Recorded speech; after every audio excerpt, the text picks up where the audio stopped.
visualizando aí, pessoal? Tudo certo?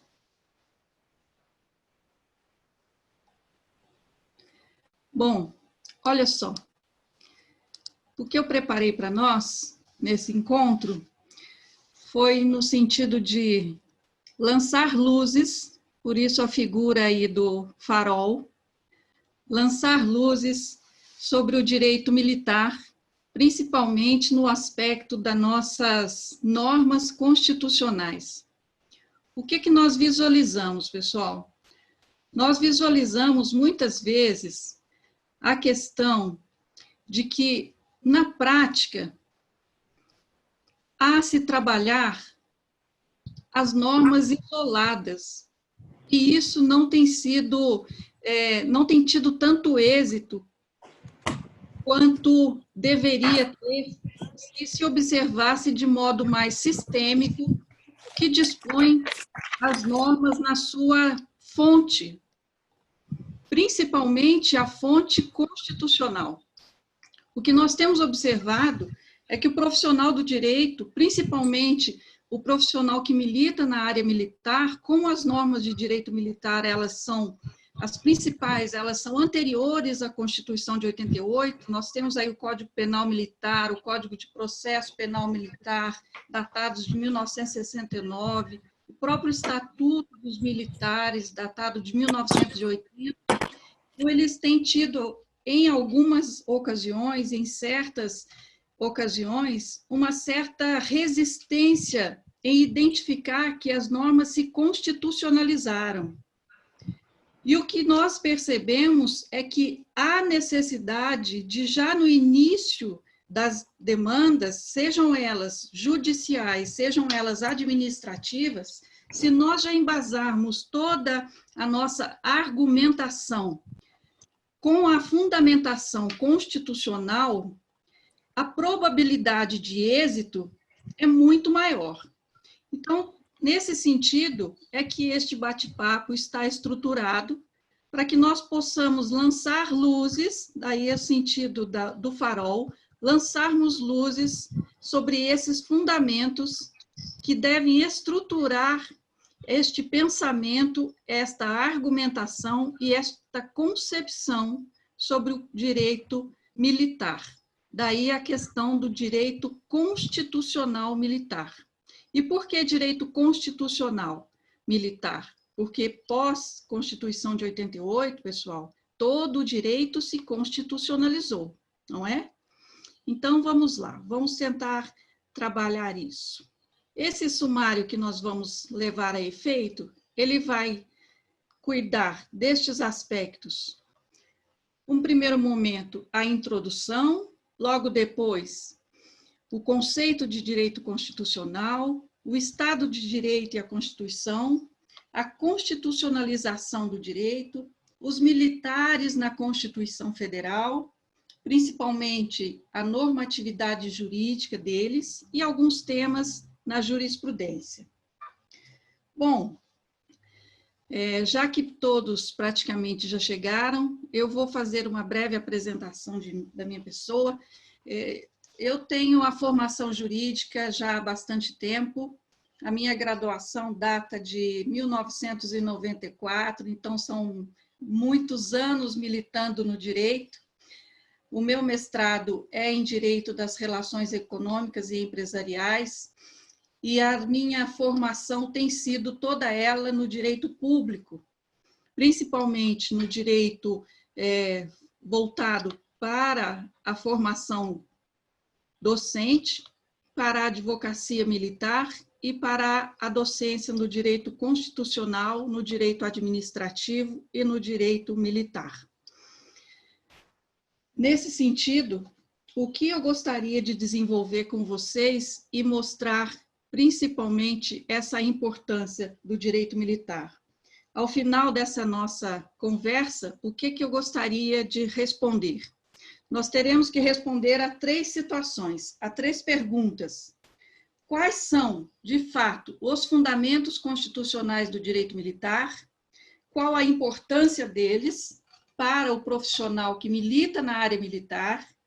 Qual a importância prática quanto à aplicação desses fundamentos para o profissional militante da área militar, quem são os militares à luz da Constituição e, principalmente, qual o tratamento jurídico que a Constituição Federal dispensa aos militares. E por que há um tratamento jurídico diferenciado em relação aos militares? Bom, antes de mais nada, o que eu gostaria de tratar com vocês no aspecto da nossa aula introdutória. A justiça militar, pessoal, ela é praticamente a justiça originária de todos os ramos da justiça. Desde os longínquos tempos dos primórdios da civilização, é a justiça militar a primeira, tendo em vista as disputas, os conflitos, juntamente com a justiça da família, os direitos familiares, as disputas pela propriedade, as disputas pelas propriedades, pelos patrimônios, pelas terras, as conquistas dos territórios. Então, a justiça militar, ela está nos primórdios da civilização. Nesse sentido, nós temos essa denominação longínqua que predomina até hoje, denominada justiça castrense. E por que ela se chama justiça castrense? É porque o Império Romano, quando as legiões do exército romano ficavam longe para defender o seu território contra as invasões, essa divisão, legião do exército romano, ficava distante nas fronteiras para a defesa do território, essa localização era denominada castrum. E desde então, a justiça castrense leva essa denominação em homenagem ao Império Romano, às legiões romanas, às legiões do exército romano. Aqui nessa imagem, na Macedônia, na Suméria, nós temos documentos que mostram a origem da justiça militar nos antigos persas. E a origem no Brasil? A justiça militar, ela se originou no Brasil assim que a família real portuguesa se transferiu para o país. Ao chegar no Brasil, a justiça, o imperador Dom João VI já criou a justiça militar. Então, ela é a nossa primeira e original justiça. Bom, o que nós teríamos aqui como conceito de direito constitucional militar? Nós temos como norma constitucional militar todo um arcabouço normativo. Como arcabouço normativo, nós temos que entender um conjunto de regras e um conjunto de princípios fundamentalmente constitucional que abarca, que cuida, que rege a estrutura e o funcionamento de toda a área, de toda a matéria ligada às questões e aos interesses militares.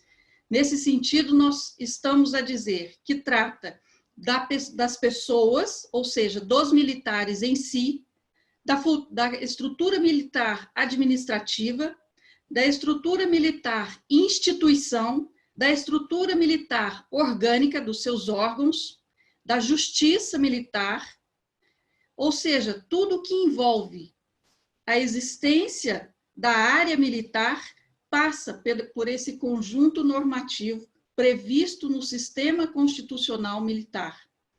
O direito constitucional é a base normativa que cuida de todos esses aspectos e que vai reger os demais ramos que dão origem também à normatização da questão militar. Não só o direito penal militar, o direito processual penal militar, o direito administrativo militar, o direito previdenciário militar, todos os demais ramos do direito militar é através do direito constitucional militar que vão buscar os seus princípios originários, que vão buscar a sua regra matriz, para que daí possam estruturar cada vez mais e cada vez com maior assertividade a produção e a melhor adequação daquilo que nós podemos chamar de uma produção profissional com maior chance de êxito, com maior chance de adequação e tramitação mais objetiva, tramitação mais clara, tramitação mais rápida, já que nós não podemos imaginar que a norma infraconstitucional não tem que se elevar perante a Constituição. É ao contrário. É a norma infraconstitucional que se submete à Constituição. E nós temos visto, infelizmente, na prática profissional, o contrário. Muitas vezes a norma infraconstitucional se elevando à norma constitucional. E é essa inversão que nós temos que fazer ser colocada no seu devido lugar. Mas nós vamos falar sobre isso daqui a pouquinho. Começando então, pessoal, a responder a nossa primeira pergunta, os fundamentos constitucionais do direito militar. Bom, nós estamos no Estado de Direito. Nesse aspecto, o que é importante relevar? Se nós estamos no Estado de Direito, e se esse Estado de Direito ele está todo constitucionalizado após a promulgação da Constituição de 1988, nós temos duas vigas mestras que sustentam o Estado democrático de direito. Quais são essas duas vigas mestras? A supremacia constitucional e a força normativa da Constituição. Por supremacia constitucional, o que é que nós precisamos compreender e entender? O sistema normativo, a ordem jurídica constitucional, ou ordenamento jurídico, como o próprio nome indica, representa uma ordem. Não é à toa que o termo significa ordenamento.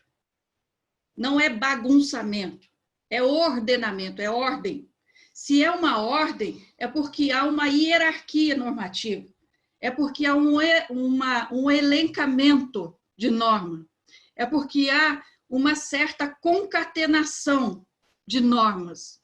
E nesse aspecto, qual é a norma que confere validade, legalidade e legitimidade ao ordenamento? É a norma fundamental e é a norma fundante, representada pela Constituição.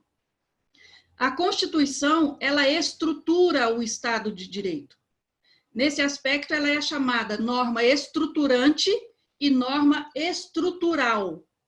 Estrutural porque ela sustenta o ordenamento.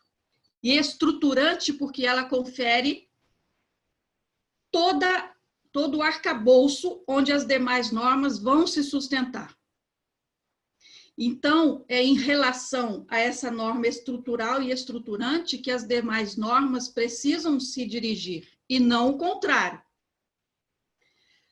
E para fazer valer esses dois aspectos de validade e de legitimidade, é que a Constituição, ela representa a soberania do Estado.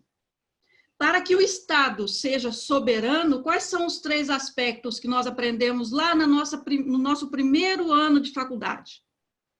Uma das primeiras disciplinas da faculdade, que era ciência política ou teoria geral do Estado. Não existe um Estado soberano se não houver povo, se não houver território e se não houver soberania. Lembram-se disso? O que demonstra a soberania de um Estado é o fato dele ter uma legislação forte, uma lei que se imponha tanto internamente quanto no plano internacional. E qual é essa lei fundamental que faça com que o Estado tenha uma ordem que o legitime internamente e no plano internacional? A Constituição. Então, é nesse aspecto que nós temos. O Estado só existe quando um povo, sobre um território, tem uma Constituição forte. Pode voltar aqui com a Cafujo. Tem um bebezinho falando aí, que gracinha. Então, é nesse sentido, pessoal, que o Estado de Direito, ele se legitima pela existência da Constituição. E a Constituição precisa ser respeitada, obedecida, principalmente pelas suas instituições, e nós, enquanto profissionais do direito, temos a incumbência e o compromisso de fazer valer isso cada vez mais. E nós temos visto verdadeiras aberrações no sentido do desrespeito para com a nossa Constituição. Nós não vamos discutir aqui as falhas constitucionais, porque não é esse o aspecto, mas é o que representa a Constituição para o Estado. E é isso que ela representa. Então, as vigas mestras de sustentação do Estado de Direito são essas duas. A Constituição, ela é suprema e ela tem uma força normativa que obriga todas as outras normas que estão abaixo dela a obedecê-la, a estar conforme a ela.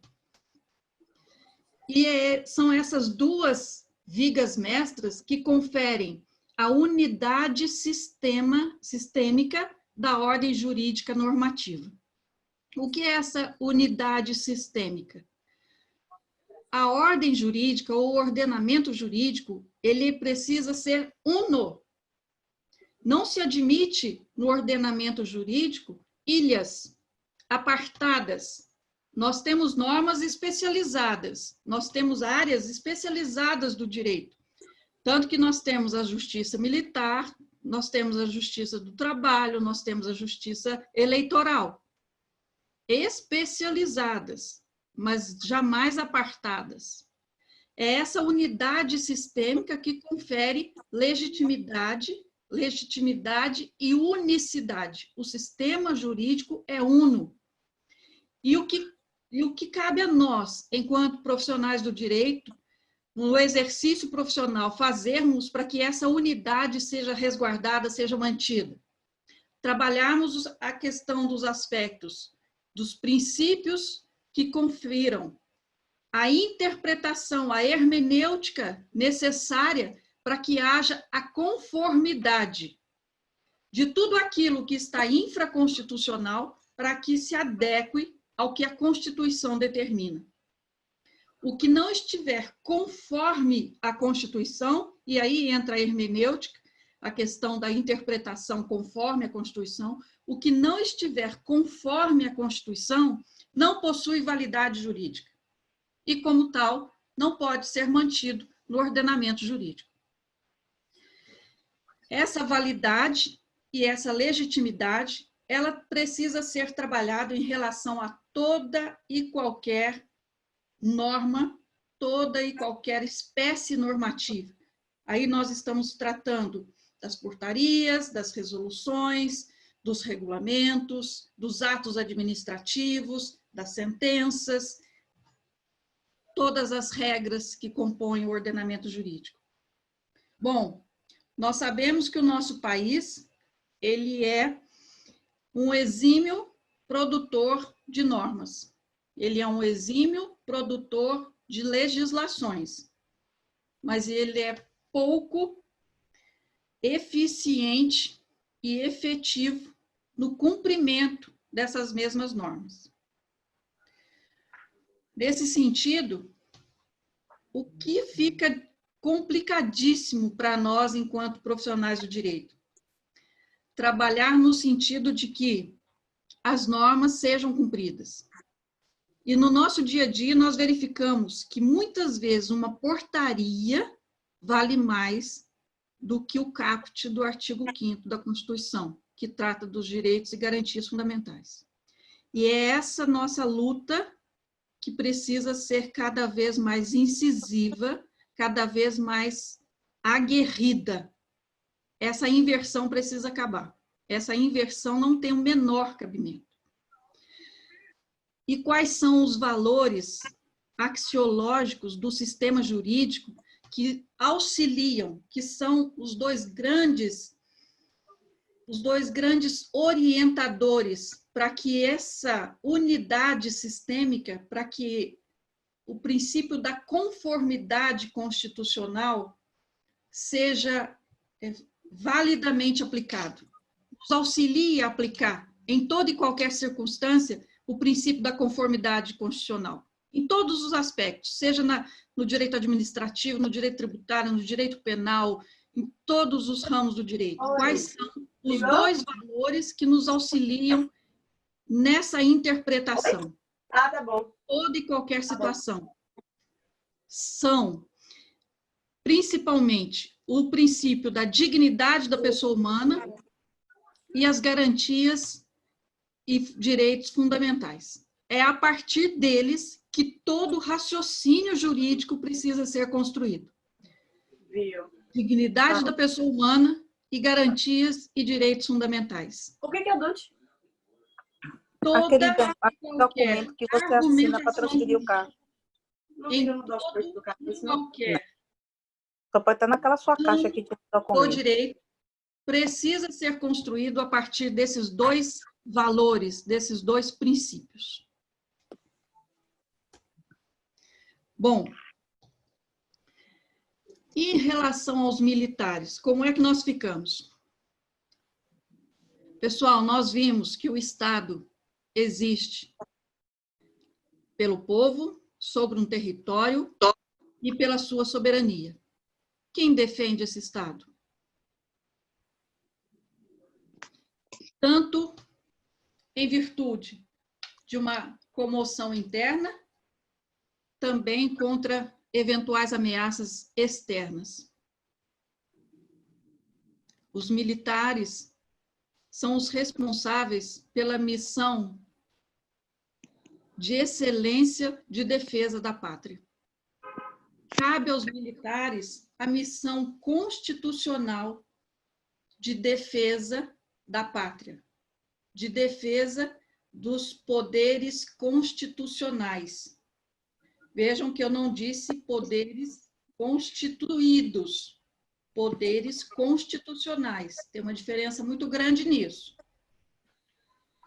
E também de defesa da lei e da ordem.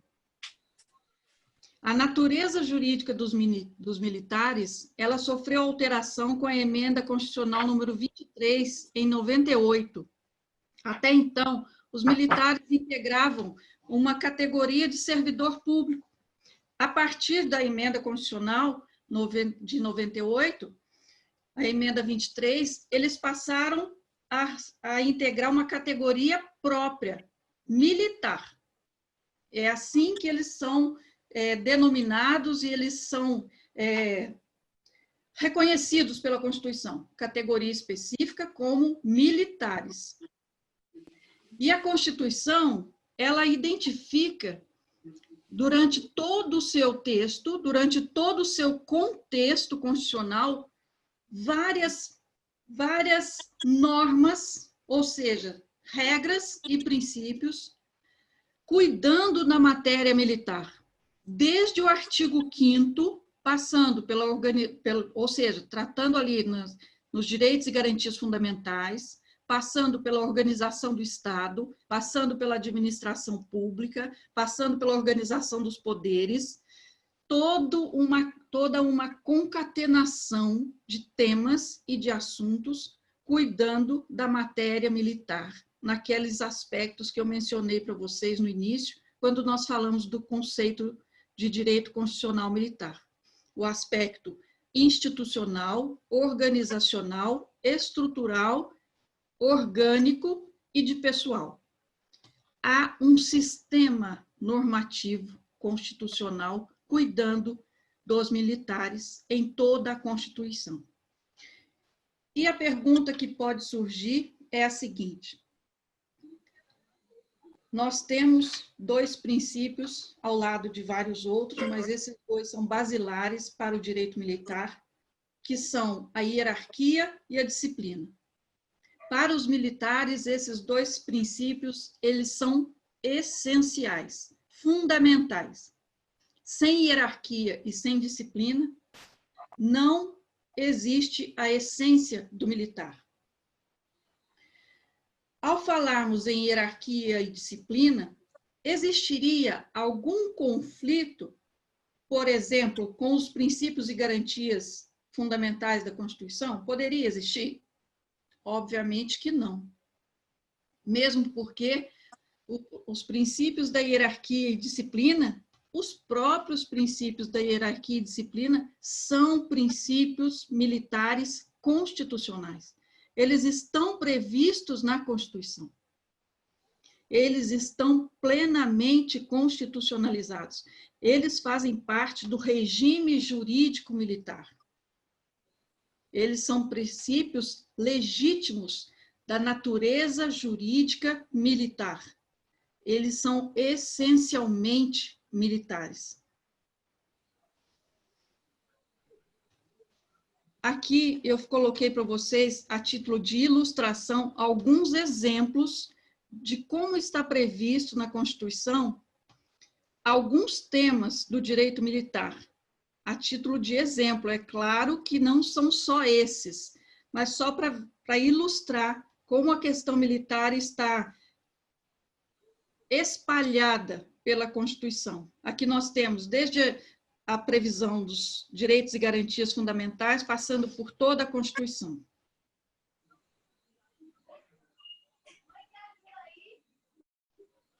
Vou deixar mais um pouquinho para vocês verificarem. Neste aspecto, o que é interessante nós verificarmos, pessoal? A questão dos militares na Constituição, os militares, eles são os únicos agentes públicos que, pela relevância dos serviços que prestam, eles são os únicos que prestam juramento solene de obrigação, de compromisso de prestação do serviço, de compromisso de dever a ser cumprido. Eles prestam um compromisso solene, um juramento perante a bandeira nacional.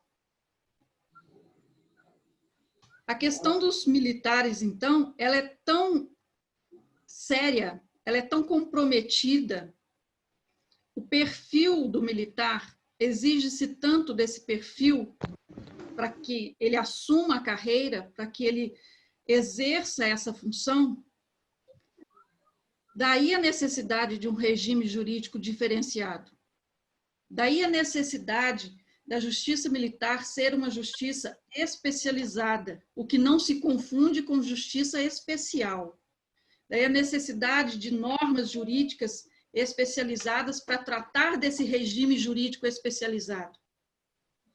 Porque a categoria militar, ela exige formação especializada, dedicação especializada, perfil especializado, direitos, deveres, direitos à parte, deveres, obrigações, restrições, totalmente diferenciados dos demais servidores civis.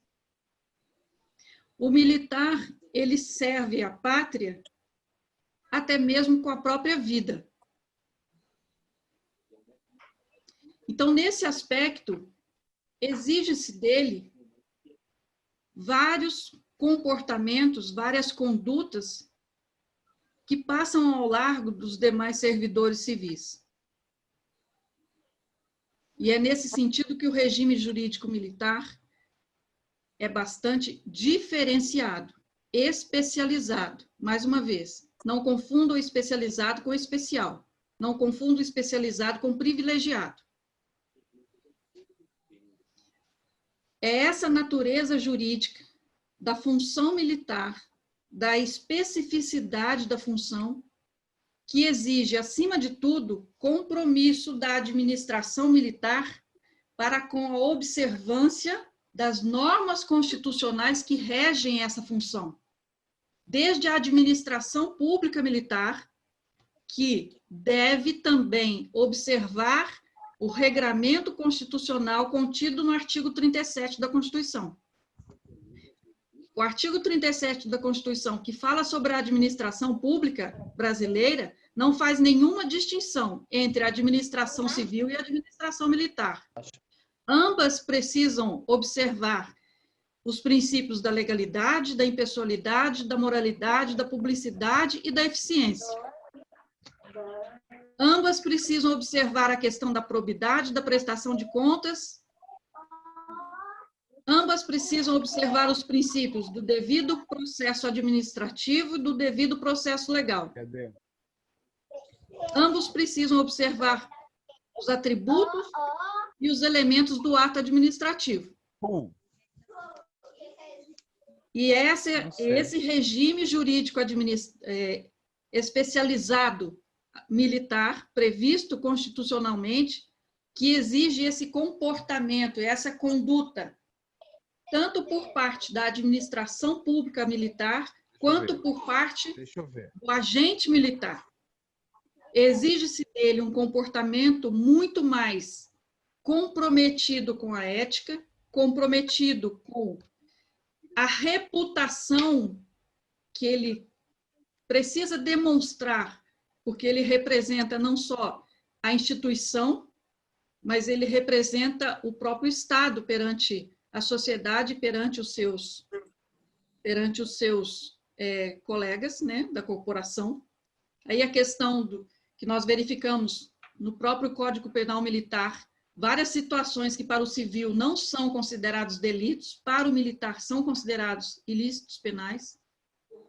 São alguns exemplos de tratamento jurídico diferenciado pela natureza jurídica do militar.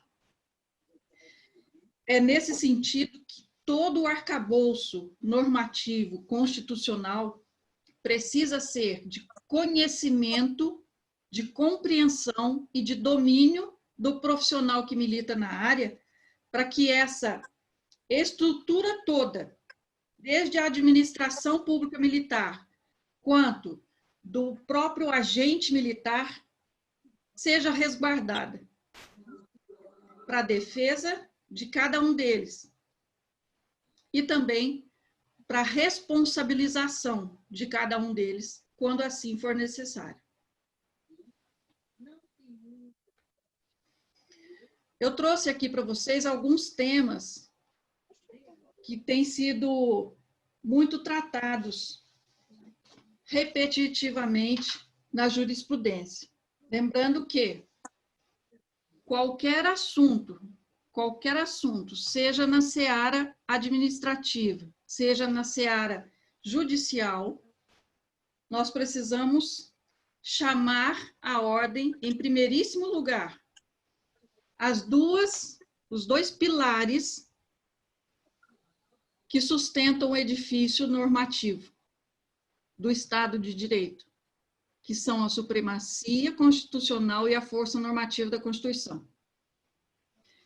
Qual é a norma que está sendo evocada como contrariada, como infringida? Qual é a norma que está sendo acusada de ter sido violada? Então, é a partir dela que nós vamos levar para análise perante essas duas forças, essas duas bases estruturais, supremacia e força normativa. Depois, a análise é feita de que maneira? Direito e garantia fundamental está sendo observado? Dignidade da pessoa humana está sendo observada? Foi observado o devido processo administrativo? Contraditório, ampla defesa? Foi observado devido processo legal? Com todos os seus atributos? Então, essa é a primeira análise, é a análise preliminar. É claro que para cada uma desses tópicos, nós tínhamos que ter uma aula específica para tratar de cada um deles. Eu separei aqui 5 tópicos para falarmos o que tem acontecido muito na jurisprudência. O primeiro é a questão da presunção de inocência. O Estatuto dos Militares permite Você é chata, hein, menina? Todo dia tem um mosquito no quarto. Diante de uma transgressão disciplinar, o militar possa ser recolhido, possa ser preso. E como que fica a questão prevista no artigo 5º da Constituição em relação à presunção de inocência? Como a jurisprudência tem enfrentado essa situação? Uma outra situação também diz respeito ao direito ao silêncio ou direito à não autoincriminação. Dá para não quebrar assim. Também nós temos normas dúbias. O Estatuto dos Militares prevê uma situação e a Constituição, no seu artigo 5º, outra. No sentido de que o direito ao silêncio ou à não autoincriminação é direito fundamental. Deixa eu ter vídeo ligado e liga direto. Lembrando uma outra situação, pessoal, que eu me esqueci de mencionar. Os direitos e garantias fundamentais, eles têm aplicabilidade imediata e eficácia plena. Isso está lá no parágrafo 2º do artigo 5º da Constituição. Outro aspecto que eu coloquei aí é o princípio da insignificância. O princípio da insignificância, ou crime de bagatela, ele é aceito na esfera da justiça castrense? A mesma pergunta em relação ao dano moral. Cabe dano moral diante de erro, diante de dolo, diante de prejuízo causado ao militar, pela administração pública militar? E um tema que eu gostaria muito de tratar com vocês, se tivéssemos tempo, seria o compliance militar. Vamos começar aqui pelo princípio da insignificância. Alguém gostaria de opinar? É possível? Ou a aplicação do princípio da insignificância ofende os princípios basilares da hierarquia e da disciplina? Quem gostaria de compartilhar aí a nossa discussão? Ana? Pessoal da técnica aí, pode abrir para a gente discutir juntos? Nós temos a Daiane, o Guiomar, a Ana, o Anderson. O que vocês acham, pessoal? Doutora, boa noite. Bagatela, insignificância, Santana. O que vocês Tudo bem, doutora? Posso dar uma palavrinha? Com certeza. Ok, muito obrigado, viu, pela oportunidade. Parabéns aí pela sua aula. Imagina. Então, em São Paulo, no Tribunal de Justiça de São Paulo, os juízes não reconhecem. As 4 auditorias, no caso, as auditorias militares não reconhecem esse princípio, né? Já foi bastante debatido por nós, advogados aqui e tudo, mas não reconhece. A Justiça Militar? Isso, a Justiça Militar Estadual. Eles não têm reconhecido, não. Tá, são muito... aqui é bem legalista, então... 2 e 2 é 4, não tem reconhecido. Mas se nós precisamos trabalhar a questão da legalidade à luz da principiologia, viu, Santana? Sem dúvida, sem dúvida. Sem dúvida. Olha, em algumas decisões do Supremo Tribunal e dos TRFs, nós temos tido decisões favoráveis ao princípio da insignificância, mas com muita parcimônia. Com muita parcimônia. Em quais situações? Quando não ofendem o pundonor militar. O que seria, vocês se lembram, né, do pundonor militar? A honra da corporação, a honra do militar, a imagem reputacional. Duas situações que eu me recordo agora. Furto de valor até 1/10 do salário mínimo. E o outro não estou recordando. E uma que foi denegada e que eu me recordo, posse de droga, salvo engano, maconha. Foi uma quantidade ínfima, mas não concederam por quê? Independentemente da droga, de ser que droga fosse, da quantidade que fosse, mas de forma nenhuma, inadmissível um militar que estivesse portando ou usando qualquer tipo de princípio dessa natureza, porque seria, antes de tudo, um perigo, uma pessoa usando arma, o tipo de arma que estaria até sendo um perigo para ele e para outros, dependendo do uso que ele fizesse disso. Então, o princípio da insignificância, para alguns tribunais regionais federais, tem sido aceito, e para o STF, idem, mas com parcimônia no sentido do caso concreto, envolvendo o contexto, mas com esta parcimônia, tá? Bom, direito ao silêncio. O militar tem direito ao silêncio, ou direito à não autoincriminação, desde o processo administrativo ou processo judicial, pessoal? Nós temos, civis, nós temos, certo? E o militar? Se ele estiver respondendo a uma sindicância, estiver respondendo a um processo administrativo, e o inquiridor lhe perguntar, se ele ficar calado, ele está sendo...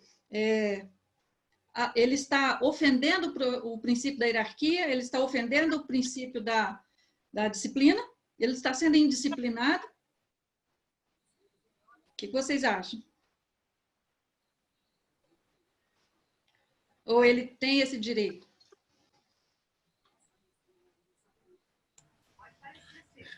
Doutora, vamos lá, gente, vamos arriscar, vamos arriscar. Vamos lá. Eu entendo que sim, porque nós temos, né, esse direito. Tanto é que em alguns procedimentos que eu já atuei, o militar, né, quando da sindicância, ele se manteve calado, usou o princípio constitucional, né, do direito ao silêncio.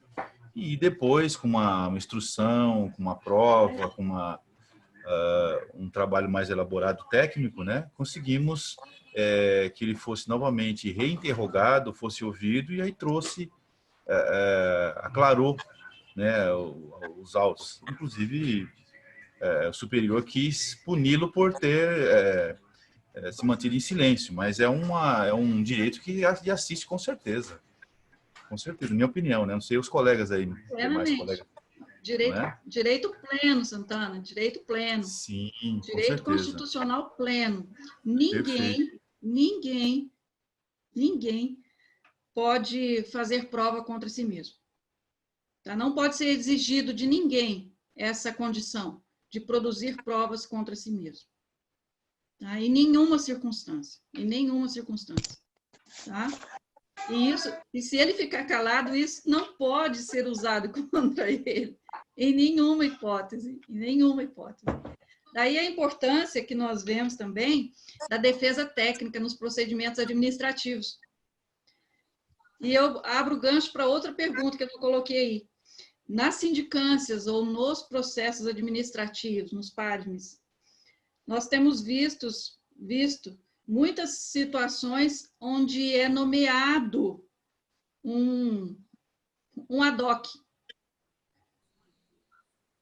Isso também não é possível, porque não é defesa técnica. Contraria o princípio da legítima defesa, contraria o princípio da ampla defesa e do contraditório, não legítima defesa, me perdoe, da ampla defesa e do contraditório. Contraria plenamente. O que acontece nessa situação? É retrabalho para o próprio Estado. E chega ao final, o procedimento vai ser anulado. É inválido. Então, para a própria administração pública militar, é retrabalho. É perda para o Estado. Né? E é prejuízo para o agente. Verdade. Inclusive, se a senhora me permite, no regulamento disciplinar no RDPM da Polícia Militar do Estado de São Paulo, tem essa previsão, né? Agora com a reforma e vindo os códigos de éticas, né? Sim. tinha essa previsão de um militar bacharel em ciências jurídicas era nomeado para aquele ato. E eu sempre rebatia isso, que eu entendo que não, é administração pública, né? Quem me diz que esse militar depois não vai dizer, olha, ele disse, me confessou isso, foi assim, não foi assado, e assim vai anular o procedimento. Então tinha esse hábito aqui, sim, por exemplo, acaba-se uma sessão numa sindicância ou num processo administrativo e às vezes o advogado não comparecia e nomeava o sindicante lá, nomeava um militar formado em ciências jurídicas, né? E a gente sempre rebatia isso aí, conseguia anular, outras vezes não, e aí, né, ia até o judiciário para tentar reverter a situação. É comum também, aí me perdoe aí, o pessoal da Marinha, né? Mas é comum acontecer esse tipo de coisa, né? E até tendo em vista o regulamento da Marinha, os prazos é 48 horas, é umas coisas que totalmente fora da nossa realidade. Ainda, né? Quase 30 anos da Constituição Federal e ainda tem essa possibilidade. Mas lá também acontece muito isso e pelo menos nos processos que eu tenho atuado, a gente rebate isso aí muito, né? E o advogado lá não é muito bem quisto, não. Mas tá bom. Obrigado, doutora. Por favor. Imagina, eu que agradeço. Acontece diariamente, Santana. É por isso que temos que trabalhar muito com as bases constitucionais. Muito, muito. Eles vão ter que aprender direito constitucional de qualquer jeito. Verdade. Nem que seja goela abaixo, mas que... Claro, claro. Na verdade, a minha opinião é que a gente possa, como aconteceu aqui na nossa região, me permita, na nossa região aqui tem muito quartel do Exército. E eles também tinham um certo... via o advogado como um inimigo, né? E não é por aí. Não é por aí. Então, não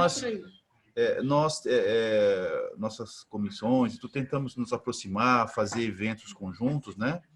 E, inclusive, militares do Exército fazem parte das nossas comissões, da OAB e tudo. E aí isso integrou, então, assim, mostrar que nós não somos inimigos, estamos para ajudá-los, né? O mais importante, desculpa, pode concluir. Pois não. Não, então, é para ajudá-los. Às vezes, igual a senhora acabou de dizer, ele comete um ato ilegal, vai se anular, tudo vai ser refeito, vai gerar indenização, até uma punição para aquele sindicante, né, para o comandante. Então, isso não é bom para ninguém. Perfeito. Obrigado, por favor. O mais importante, o nosso papel aqui precisa ser cada vez mais de valorizar o Estado de Direito. Nós temos que valorizar e resguardar o nosso Estado de Direito. É nesse sentido. As nossas instituições precisam ser valorizadas, respeitadas. Né? Precisamos muito disso. Muito, cada vez mais. Bom, dano moral. Alguém?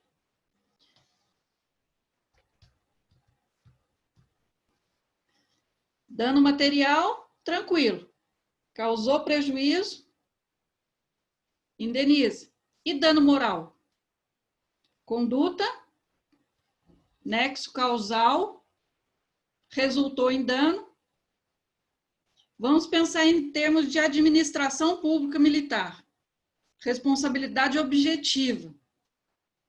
Basta comprovar o dano, o nexo causal, surge a responsabilidade objetiva para indenizar, independente de dolo, independente de culpa, negligência, imprudência e imperícia. Surgiria. O que vocês acham?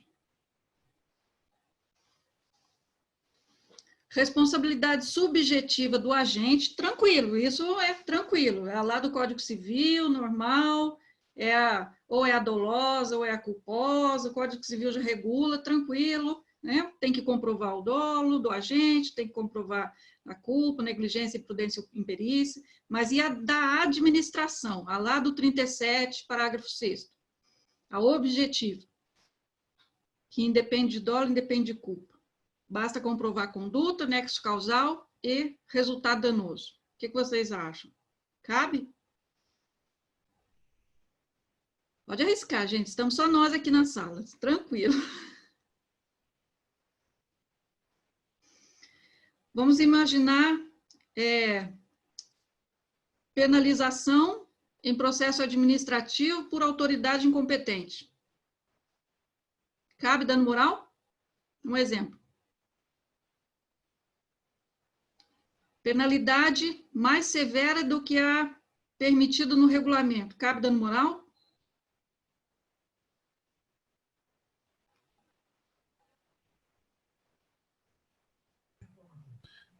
Doutora, eu vou manifestar novamente, os colegas. Olha O pessoal está tímido aí, né? Doutora Ana Saraiva, cadê? Maranhão aí, pô, vamos. Olha, ao meu entendimento, com certeza caberia, né? Mas, né? Na prática, vai se anular a punição, vai dizer que o poder discricionário e tudo, mas nós, como os advogados combatentes, temos que ir para cima e realmente buscar, sim. Eu entendo que tem que buscar e tem que penalizar para não acontecer esse tipo de coisa. Eu digo como exemplo o estado de São Paulo, que eu atuo aqui já. Anteriormente, acontecia muito alguns abusos, até que os advogados insistiram constantemente, usando essas teses, fundamentações, e aí houve alguns superiores foram condenados a indenizar e tudo, né? Então, acabou retroagindo, né? Então, assim, pessoal, agora tem mais cuidado quando do trato, né? Com o procedimento administrativo para não acontecer mais isso. Mas entendo que sim, com certeza. Mais alguém? Anderson? Oi, tudo bem? Boa noite. Meu nome é Anderson, sou bacharel em Direito, sou militar da Marinha, por isso que eu botei aqui Anderson MB. Tudo bem? Estou achando muito interessante aqui a aula.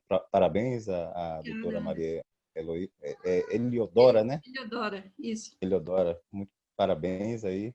Obrigada. Realmente é uma área bem específica, essa área militar, e pouco explorada, né? Se os advogados soubessem o quanto existe uma defasagem, tanto se discute áreas, quais seriam áreas importantes que não estão sendo tanto quanto exploradas, e se eles soubessem que a área militar foi abandonada por um longo período, e doutores igual a senhora nos orgulha muito, né? Que trazem, na verdade, uma garantia, né? Nós estamos aqui, tipo assim, a senhora está trazendo aqui à luz direitos justamente básicos, constitucionais. E o que excluir do militar direito constitucional? Na verdade, a gente, tipo assim, não tem nem tanto quanto debater, não existe nada que seja excluído de direitos constitucionais. Existem questões específicas, né? E que no passado, outrora, foram realmente rebatidos. Se falava muito, realmente vai fazer jus aos danos morais? E será que existiria algum empecilho? Existe a resistência para que não se faça, né? Quando a gente, inclusive, escuta como argumentação, né, contra o dano moral mesmo específico, utilizam justamente como argumento o quê? A indústria do dano moral, vitimização. Na verdade, não é isso, é institucional. Não é uma coisa tão fácil de se garantir. Agora, o que eu enxergo de maior dificuldade para o militar ele conseguir a prova do dano moral é justamente pelo desconhecimento e a pouca exploração da área. Tá? Concordo aqui com o que o Santana colocou. Quanto mais, Santana, quando você citou ali algumas coisas de prazos do RDM da Marinha, coisas que muito arcaicas, têm que ser alteradas. Tá? Infelizmente, também, mais uma vez, por que não foi alterada? Será que é porque o próprio gestor, administrador, não fez? Também não considero que seja isso. Na verdade, é falta de interesse do Poder Legislativo em fazer alguma mudança sobre esse aspecto. Não tem um interesse relevante, mas se for imaginar como um todo, todas as nossas normas, nossas leis, elas têm que ser adaptadas à realidade da nossa sociedade, né? As leis, por mais pétreas que se coloque, elas têm que passar por mutações e realmente se enquadrar com a realidade que vivenciamos. Só queria acrescentar isso aí. Desculpa aí a demora aí, mas é um ponto que eu queria falar um pouco. Isso é importantíssimo, Anderson. Não adianta a sociedade ir para um lado e a legislação ir para outro. Justamente. A legislação precisa se adequar às necessidades da sociedade. Do contrário, a legislação perde a sua finalidade. Ela Isso. está aí para regular as questões da sociedade, né? Mas uma coisa importantíssima que você mencionou aí, Anderson, diz respeito à formação mesmo, principalmente em relação à justiça militar. Um déficit que eu atribuo à legislação educacional, propriamente dita. Nós não temos... Eu trabalhei muitos anos na área educacional e hoje também como profissional da educação, nós não temos nas diretrizes curriculares nacionais do curso de Direito, nunca tivemos direito militar nas graduações em Direito.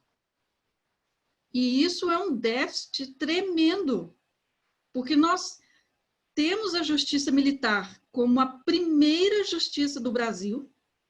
Nós temos profissionais militares desde sempre, são essenciais, são muitos, a carreira é importantíssima, a estrutura, em todos os aspectos, tem uma normatividade jurídica gigantesca, há todo um arcabouço normativo que precisa ser trabalhado, demanda profissionais, demanda conhecimento, e o bacharel em Direito sai sem nenhum conhecimento. Nós aprendemos errando e acertando, errando e acertando. Então, é terrível, é um déficit tremendo das formações, da formação jurídica no Brasil, essa questão da justiça militar, do direito militar em si. Você tocou num ponto fundamental. Boa noite. Olha ela aí, ó. Bom, você voltou, Ana. Voltou aí. Tô aqui. Eu não ia me manifestar, mas eu não aguentei a situação, né? Porque realmente o dano moral... Obrigada, Santana. Porque realmente o dano moral é uma questão que eu trabalho bastante aqui no Maranhão. A gente tem tentado muito mudar essa questão aqui. O dano moral cabe sim dentro das instituições militares, tá? Então, assim, o militar, eu acho que há um déficit, como a senhora bem frisou, de desconhecimento da própria lei o militar tem. Mas é difícil fazer prova, sim, é difícil fazer a prova contra os abusos dos superiores contra os seus comandados, né? Mas existe uma questão que eu falo muito, até aqui eu oriento muito os militares, de que nós estamos falando de uma instituição pública. Sendo instituição pública, os atos têm que ser publicados, né? Então, você não pode se refutar. Eu sempre falo com o militar, teve uma ordem que você acha que é além do que realmente a legislação diz que é legal, peça registrada. Então, assim, tem meios, sim, de fazer essa defesa e demonstração de abuso de autoridade. Hoje mesmo, acabei falando, hoje mesmo pela manhã, tive duas clientes, né, com abusos, né, me relatando sobre uma de abusos de autoridade, que inclusive o comandante joga até spray de pimenta no corredor quando ela passa. Então, como provar isso, né? Então, esses atos a gente tem que começar a combater. Então, o dano moral, ele sim, é combatível, só que a gente também esbarra numa situação muito delicada, o medo do militar em acabar entregando seu comandante, em acabar problemas maiores, porque, de fato, perseguidos. Semana, eu estava até Santana, conversando com a Fabina Bahia, passei um caso para ela, de um militar do Exército, com chikungunya, doente. Ele foi pedir um atestado de origem, ele é da infantaria do Exército. Ele foi pedir um atestado de origem, o que aconteceu? Prenderam ele. Ele só queria o atestado de origem dele e o tratamento na junta médica para poder mostrar ali que ele estava doente. Ele passou 4 dias preso. Um absurdo. Ou seja, nós vamos entrar, né? Eu e a doutora Fabiana da Bahia vamos entrar com o dano de Moraes. Então, assim, o militar, ele consegue sim se resguardar, mas ele tem que ter o conhecimento do direito dele, né? Pedir provas com documentos, documentar os fatos, tudo que for feito, os abusos imediatamente. Não é fácil, mas em certos casos a gente consegue. Doutora, Aí o judiciário também ele leva muito em conta o que o militar relata, porque os juízes eles sabem que é difícil fazer prova contra esses abusos. É muito difícil fazer prova, mas a questão, quando chega para o judiciário, a análise do juiz, ele vai perceber logo de cara a situação. E no decorrer do processo, é capaz, sim, da gente conseguir identificar o abuso de autoridade. O próprio Código Penal Militar fala que o superior ele tem que respeitar o seu comandado, sob pena. Me corrija se eu estiver errado, Santana. É dever. É dever. É dever dele. É dever dele. Doutora, posso só para finalizar, para a gente dar continuidade? O Anderson, né, da Marinha. Anderson, é isso aí mesmo, meu querido. A gente tem aqui na nossa experiência já 20 anos, também vem da carreira militar também, né? E o que difere, que a gente tem a nossa experiência aí que difere? É que os militares das Forças Armadas, eles quase não têm instrução de direito, né? Praticamente zero. Mesmo o oficial que vem lá da AMAN ou das academias, é noção básica de direito, né? O quanto as polícias militares, corpos de bombeiros, não.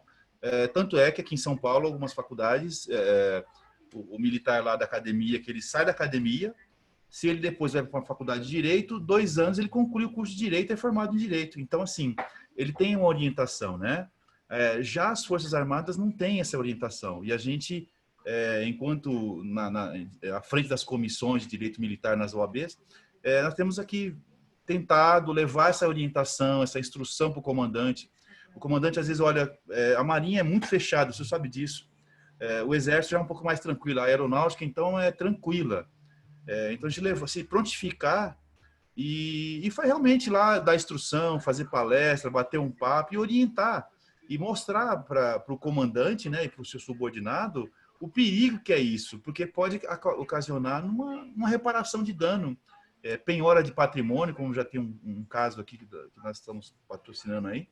Então, assim, é importantíssimo levar essa instrução. E eu acho que se a gente bater de frente não é interessante. A gente, olha, somos amigos, bandeira, mão amiga, arma amiga, né? Até porque senão não vai resolver nunca isso vai ter problema. E realmente demonstrar para eles. Em acontecendo isso, com certeza as coisas na caserna, principalmente a gente fala da Marinha, que aqui em São Paulo a gente teve algumas experiências, não foram agradáveis, mas a gente tenta com muito, até brincando aqui, o somebody love e vai, né, levando para acalmá-los e a gente mostrar que não é por aí o caminho, tá bom? Obrigado, doutora. Por favor, continue. Eu queria só dar uma ênfase. Realmente, essa questão das comissões de direito militar está sendo muito importante dentro da caserna. Aqui mesmo no Maranhão, a gente conseguiu alinhar bastante todas as corporações, tanto das Forças Armadas como das Forças Auxiliares, com a comissão. E tentando trazer, fazer pelo menos matéria letiva dentro da faculdade. Nós estamos tentando esse projeto aqui, para levar para a faculdade a cadeira de direito militar, porque nem os profissionais de direito, os operadores de direito conhecem. Imagina o próprio militar, que nas corporações não é interessante para que eles conheçam os seus próprios direitos. Então, assim, muitos hoje em dia fazem faculdades, procuram estudar, né, o direito em si. E seria muito importante mesmo a gente conseguir colocar a cadeira de Direito Militar. Aqui na faculdade da UFMA, que é a Faculdade Federal do Maranhão, tem como eletivo, mas ninguém procura. Então, assim, há um desconhecimento total da legislação militar. E eu quero lhe parabenizar, porque essa matéria constitucional militar é a coisa mais difícil e muito, muito específica mesmo. Se o direito militar já é bem específico, imagina essa matéria de constitucional militar. A senhora está de parabéns, eu estou amando a aula. Obrigada. Ana, na verdade, não é o direito constitucional militar que é... Nenhum direito é difícil, Ana. O direito é maravilhoso. Eu não vejo outra saída para a sociedade humana fora do direito. Não vejo. Tá? Porque, do contrário, a gente volta para a barbárie. Não é? Então, nós somos uma sociedade civilizada que precisa trabalhar com as regras. Não existe fora das regras, nós voltamos para a barbárie. Então, para mim, não tem como. E é nesse sentido que eu... só fechando aqui a questão do dano moral. Dano moral, 100%. 100%. Eu até comentei nos slides anteriores. A Constituição não faz nenhuma distinção entre a administração pública militar e a administração pública civil. O artigo 37, ele é a administração pública. E como você disse, Ana, o princípio da publicidade está lá. Legalidade, impessoalidade, moralidade, publicidade e eficiência. E ali nós temos também o parágrafo 6º, probidade. Como que um superior lança spray de pimenta no seu subordinado? Além disso, ele está ferindo um dos princípios do próprio Estatuto dos Militares, que é o dever de... Eu não me recordo o nome técnico, mas ele precisa tratar com todo zelo, educação e respeito ao subordinado. É dever, né? E essa questão das obrigações, dos deveres, do pundonor, que é a reputação, o respeito pela classe, pela carreira, isso para os militares se contrariado, tem situações que chega a ser crime militar. Então, não tem menor situação, não tem menor cabimento ferir ou violar situações dessa ordem. Cabe não só dano material, como dano moral, sim. E nós estamos a tratar, e o que nós buscamos, o que nós temos que lutar, é pelo cumprimento da legalidade, pelo cumprimento resguardar o devido, o que é devido, o que é correto, o que é adequado, o que está previsto. É esse o nosso papel. O Estado de Direito precisa ser zelado, cumprido, respeitado. É nesse sentido. É por isso que nós temos que trabalhar. É nesse sentido que nós temos que trabalhar. E o direito constitucional militar, ele precisa vir nesse sentido, para dar este respaldo. E ele nada mais é do que mostrar para todos os demais ramos quais são os fundamentos que embasam essa aplicação. Tudo que você relatou aí, nós temos o quê? O que vai embasar toda essa argumentação? Dignidade humana. É a dignidade humana. Essa pessoa, ela está totalmente sendo ferida, a dignidade humana dela sendo ferida. Então, os pilares constitucionais é que embasam toda a nossa argumentação. E são eles que nós precisamos levar em toda a nossa prática profissional. Eu gostaria de ter um outro momento para nós trabalharmos especificamente processo administrativo disciplinar, para nós trabalharmos devido processo administrativo, para nós trabalharmos devido processo legal, os princípios constitucionais embasadores de cada uma das etapas do processo administrativo disciplinar. Seria muito bom nós termos tempo para falarmos de cada uma das fases, do que pode acontecer ali, de positivo e de ilegítimo, de ilegal. Bom, pessoal, eu montei esses slides, esse nosso bate-papo com essas bibliografias, tá? Eu vou pedir para o pessoal do Instituto Venturo disponibilizar esses slides, se vocês, ou depois também eu posso colocar no grupo, tá? Todos vocês estão lá no grupo da professora Alessandra, não é? Posso disponibilizar para vocês, sem problema nenhum. Eu gostaria de deixar registrada aqui a minha gratidão, o meu agradecimento ao Instituto Venturo, que me fez esse convite, a professora Alessandra também, que me convidou, sou muito grata a ela por estar aqui com vocês. Foi uma alegria para mim. No início, aí, a técnica eu não conseguia fazer subir esses slides, que eu gostaria muito de deixar para vocês, então me desculpe por esse empecilho do início, é que eu tinha tanta coisa para falar com vocês, eu não queria perder nem um minuto, e me disseram que eu só tinha 50 minutos para trabalhar, e eu fiquei apavorada de não conseguir falar o que precisava. Mas eu tenho certeza que, se for possível, a professora Alessandra conseguirá outros momentos para nós trabalharmos outros temas também. Então, fica registrada a minha gratidão, espero que, como eu disse lá no início, isso aqui era no sentido de lançar luzes, né?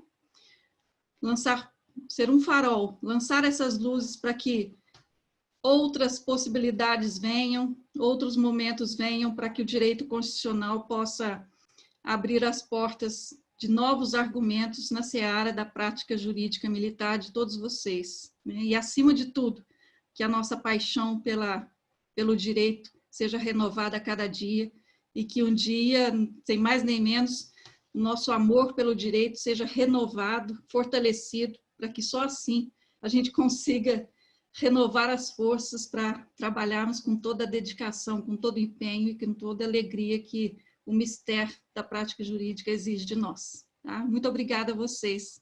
Deus nos abençoe e nos dê a força e a coragem e a ousadia que nós precisamos para enfrentar tudo que nos aguarda. Obrigada a todos vocês, pessoal. Um beijo no coração de cada um. Até logo, que assim seja. Beijos.